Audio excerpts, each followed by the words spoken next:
هو القرآن والفرقان وآت المال علی حبہ، اللہ کی راہ میں مال خرچ کرنا، للہ فی اللہ مال خرچ کرنا. یہ آیت جو ہے یہاں یہ جو حصہ ہے یہ صدقات کا تصور سمجھا رہا ہے کہ انسان کے صدقات کس کو دیے جا سکتے ہیں، کیونکہ نیچے آتو الزکوٰۃ کا حکم. اللہ فرما رہا ہے کہ اللہ کی محبت میں مال خرچ کرنا یا مال کی محبت، ضرورت یا حاجت کی حالت میں مال خرچ کرنا، اور سب سے پہلے کس کو؟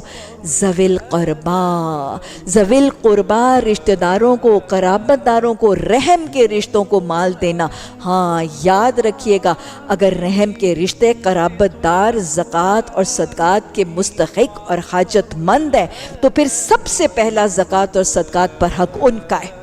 شریعت ہمیں یہی سکھاتی ہے کہ ہر شخص اپنے انر سرکل سے، اپنے کلوزر اور اپنے نیئر اور ڈیئر ونس کے سرکل سے شروع کرتا ہے اور پھر اپنے سرکل کو وسیع سے وسیع کرتا ہے. اور ایک اسلامی معاشرے کے اندر ہر شخص اپنے اپنے سرکل کی کفالت کر لے تو سارے معاشرے کی کفالت ہو جاتی ہے. تو لہٰذا اپنے قرابت داروں اور اپنے رشتہ داروں کو دینے کا، مال، زکوٰۃ اور صدقات دینے کا تذکرہ کیا جا رہا ہے.